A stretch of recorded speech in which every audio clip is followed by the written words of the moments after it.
Bapa di surga, kami bersyukur karena kebaikan dan pertolongan Tuhan hingga saat ini kami alami, sehingga kami boleh bersukacita untuk memuji dan memuliakan nama-Mu.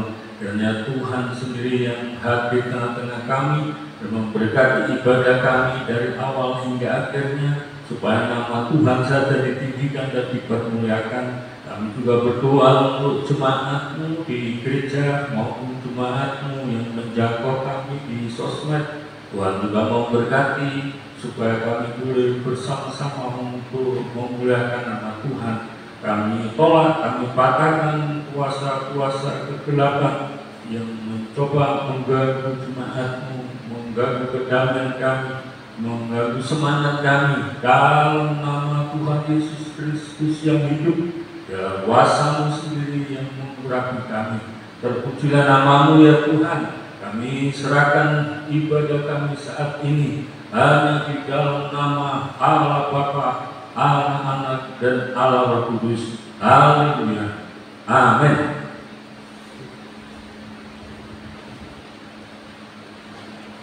Shalom.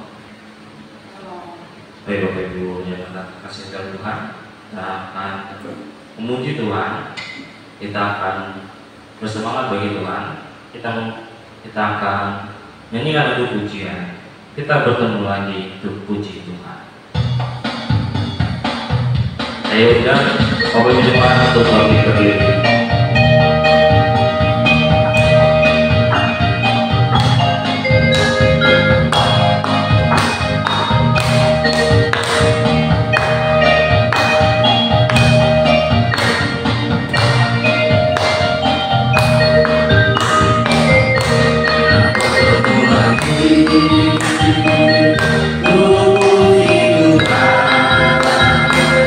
Kita bertemu lagi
yang peduli persoalan yang kita alami. Lalu saja kita percaya sampai mujizat akan dinyatakan.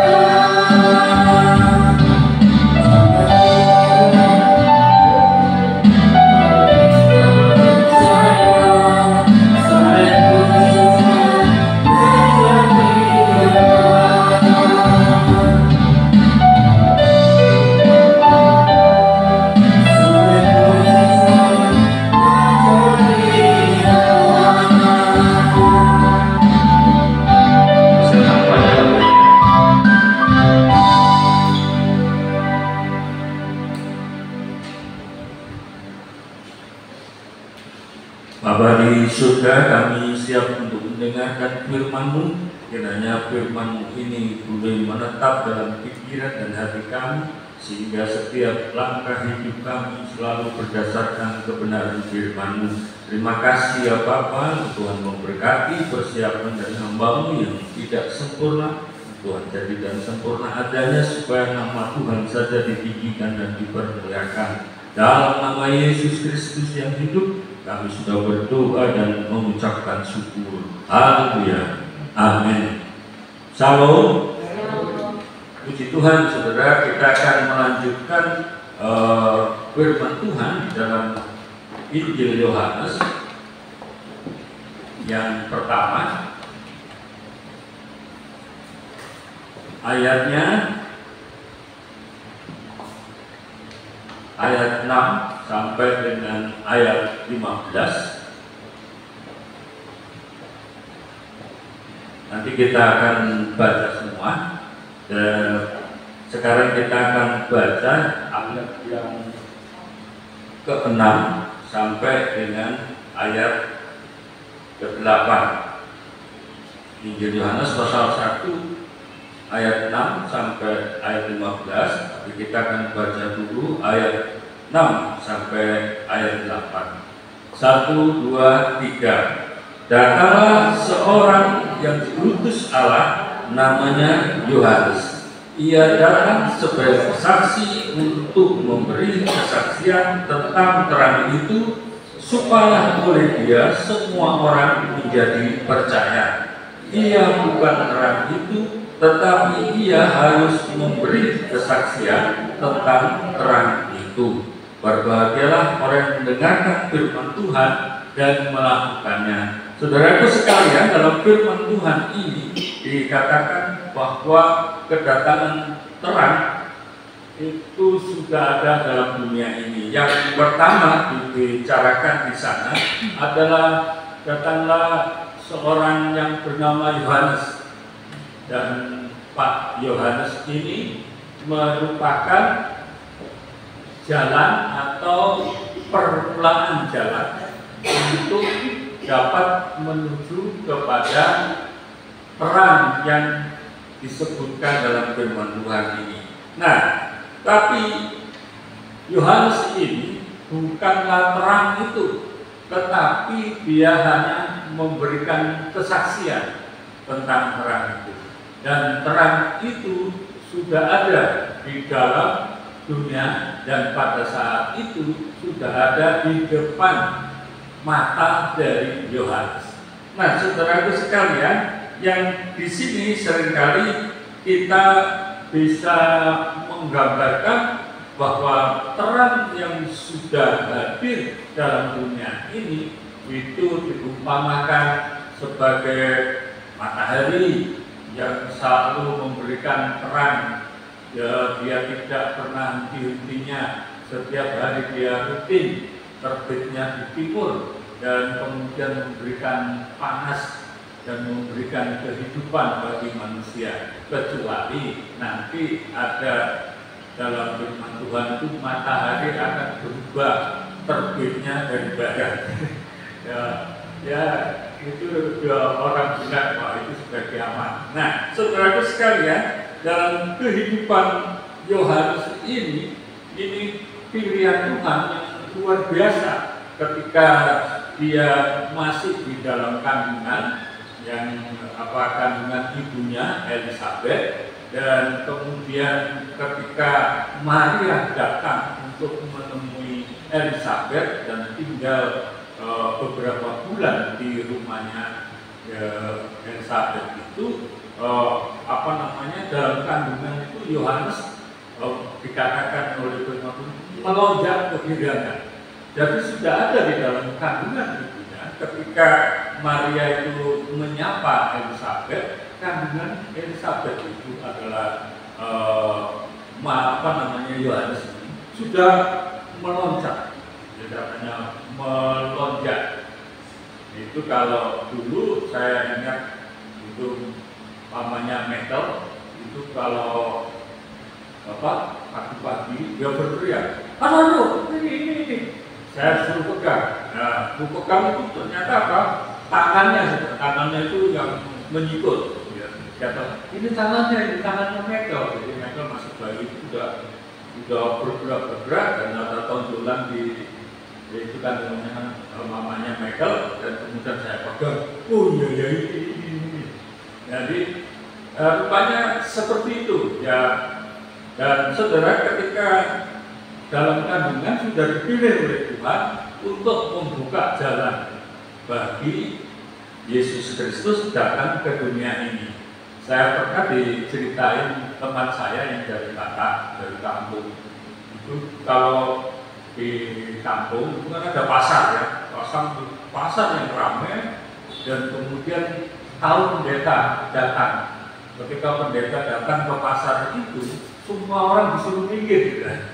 Minggir, ini pendeta mau lewat. Minggir, ini pendeta mau lewat. Dan semua pedagang di situ mau tidak mau minggir, dan minggir karena tahu ada hamba Tuhan yang lewat di situ, yang sedang menuju pasar.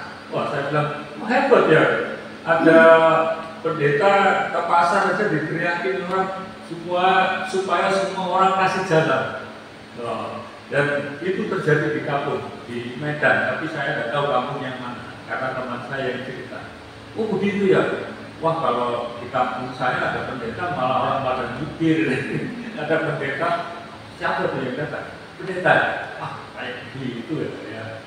Dan aneh, ya, apalagi di Jakarta, pendeta dengan orang biasa juga nggak ada bedanya ya.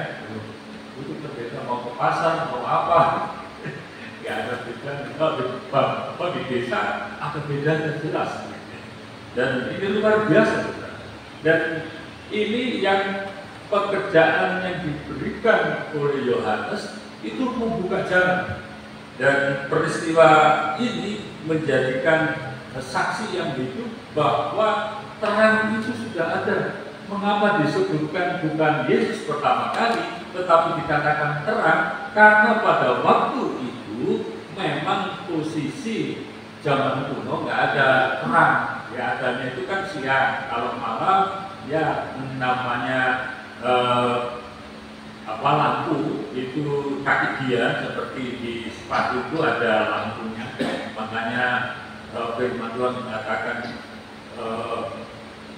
firman Tuhan itu terang bagi kakiku, itu karena ada di sepatu itu ada lilin ya, ada minyak di lilin untuk menerangi jalan. Yang itu yang ada. Dan Yohanes memberitahukan ini terang ini supaya masyarakat itu mengerti bahwa di dalam sekitar hidupnya itu ada kegelapan, dan ada kegelapan yang bukan hanya merusak orang lain, tetapi juga merusak semuanya, yaitu kegelapan yang disebabkan oleh dosa. Dan dosa inilah yang mengikat manusia. Manusia itu menjadi gelap.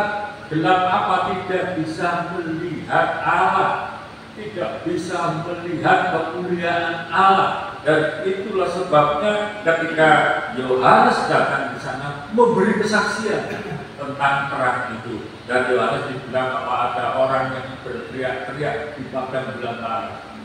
Sekarang ada orang berteriak-teriak di padang belantara, aneh banget ya. Itu kalau saya pernah di Gunung Bromo, itu kita teriak itu tidak ada suara kita bisa menembus badai. Kita teriak itu walaupun itu di pasir, suara kita nggak akan kemana-mana. Itu hanya sekitar situ saja. Ya. Dan orang yang berteriak disebutkan oleh Yohanes ini tentu suaranya luar biasa, betul-betul berteriak. Dan ketika teriakannya itu luar biasa seperti toa yang menggemparkan orang, dan aneh ketika ada orang berteriak-teriak di padang pasir ini, siapa ini? Dan itulah yang menariknya, saudara, sampai kepada zaman kita orang-orang untuk mempromosikan diri itu masih juga berteriak, ya. Apalagi zaman hari ini ya, hari-hari ini kemarin, karena sekarang sudah hari tenang, dan kemarin semua orang berusaha untuk mencari pendukung, baik yang kelompok 1, kelompok 2, kelompok 3, mencari pendukung dan dengan berbagai macam cara supaya mereka itu mendapat dukungan. Dan salah satunya itu kan suara yang harus keras, harus menguasai audiens, harus menguasai orang banyak. Bagaimana kalau suaranya kecil ya? Nah, saudara, itu gambaran pada waktu Yohanes itu di padang belantara berteriak-teriak seperti itu, sehingga orang yang mendengarkan ini, siapa ya orang mau berteriak-teriak di padang belantara ini? Dan itu yang menarik perhatian. Dan ketika orang pada datang kepada Yohanes, kenapa engkau berteriak seperti ini? Terang sudah ada. Ketika terang itu sudah ada, orang kaget. Mana? Siapa itu terang itu? Dan itulah yang diberitakan oleh Yohanes untuk memberitahukan kepada orang Israel bahwa terang dunia itu telah datang. Kita baca ayat ke berikutnya, ayat 9 ya, 9 ayat 9 sampai 11. Kita baca bersama-sama ya.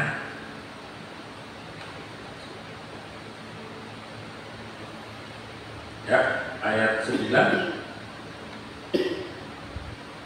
Yuk, kita baca bersama-sama ini ya, suara yang keras ya. 1, 2, 3. Terang yang sesungguhnya yang menerangi setiap orang sedang datang ke dalam dunia. Ia telah ada di dalam dunia dan dunia dijadikan olehnya, tetapi dunia tidak mengenalnya. Ia datang kepada milik kepunyaannya, tetapi orang-orang kepunyaannya itu tidak menerimanya. Ini ada hal yang luar biasa, tapi juga ada hal yang aneh ya, yang diberitahukan kepada kita, saudara. Dan ketika luar biasanya itu adalah Yohanes itu memberitahukan bahwa sekarang itu sudah ada terang. Dan terang itu untuk menerangi setiap orang yang sedang hadir di dalam dunia ini. Dan setiap orang itu bisa mengerti akan dirinya, kekurangan dirinya, dan juga akan tahu dan mengerti bahwa ada satu hal yang diperlukan oleh manusia, yaitu untuk menuju terang ini. Dan ketika kita mengerti hari ini, kita tidak mengerti akan adanya kegelapan, maka kita juga tidak akan menyadari diri kita itu siapa. Tetapi karena terang yang ada di dalam hati kita, justru itu yang memberitahukan keadaan kita, mengapa kita menjadi gelisah, mengapa kita menjadi takut, mengapa tidak ada kedamaian di dalam diri kita. Itu karena ada kegelapan yang ada di dalam diri kita, sehingga kita itu ragu-ragu kalau kita harus beriman, tapi kelihatannya kita sepertinya iman itu nggak ada gunanya dalam hidup ini. Karena apa? Karena kita tidak mengetahui dengan persis terang ini. Sedang firman Tuhan ini jelas mengatakan kepada semua orang yang percaya kepada Yesus Kristus, itulah yang diperlukan oleh dunia ini, supaya dunia ini kita dalam dunia ini akan mengerti jalan kita menuju kepada Allah itu hanya melalui terang yang bernama Yesus Kristus itu. Dan aneh kalau ada orang berpikir, mengapa Yesus itu manusia kok kamu sembah? Kan sudah berulang-ulang dikasih tahu bahwa Yesus itu terdiri dari dua pribadi. Pribadi pertama itu adalah Allah, dan Allah yang berkata di dalam firman Tuhan ini pada mulanya adalah firman, dan firman itu tinggal bersama-sama dengan Allah, dan firman itu adalah Allah, dan firman itu sekarang sudah datang ke dunia ini, yaitu melalui Yesus Kristus yang lahir di Bethlehem, tinggal di Nazaret. Karena banyak orang saudara sekarang namanya Yesus itu banyak banget. Di Filipina itu banyak sekali orang bernama Yesus, atau di Brasil. Makanya kalau kita berdoa juga harus pasti kita berdoa mengusir setan, so setan juga mendengar kita, dia ngerti dalam nama Tuhan Yesus. Yesus siapa ini? Dia tunggu-tunggu. Yesus siapa? Yesus dari Filipina. Oh, dia nggak tahu. Ngapain saya takut sama Yesus dari Filipina? Tapi kalau kita sebut dalam nama Yesus dari Nazaret, dalam nama Yesus, wah, setan itu akan lari ke kiri-kiri ya. Tapi jangan lupa, setan itu juga tidak pernah putus asa. Dia ketika mencoba Tuhan Yesus dan kemudian kalah, lalu setan bilang apa? Ya, saya akan pergi, kemudian akan mencari waktu yang baik, saya akan datang lagi. Saudara, setan tidak pernah kecewa, seperti kita sering kecewa. Tapi setan itu semangat banget, dia semangat untuk menjatuhkan manusia. Dia tidak pernah lengah, dia terus seperti itu. Dan manusia tidak mengerti bahwa kita akan kalah terus kalau kita tidak ada di dalam terang ini. Dan itulah sebabnya firman Tuhan mengatakan Ia telah ada di dalam dunia dan dunia dijadikan olehnya. Yesus sudah ada di dalam dunia dan dunia ini dijadikan oleh Yesus. Tapi juga firman Tuhan memberitahukan bahwa terang itu juga mendatangi manusia, dan manusia itu adalah kepunyaannya. Jadi saudara dan saya ini kepunyaan Yesus Kristus. Cuma saya sudah dikasih tahu kepunyaannya justru tidak menerima Yesus Kristus.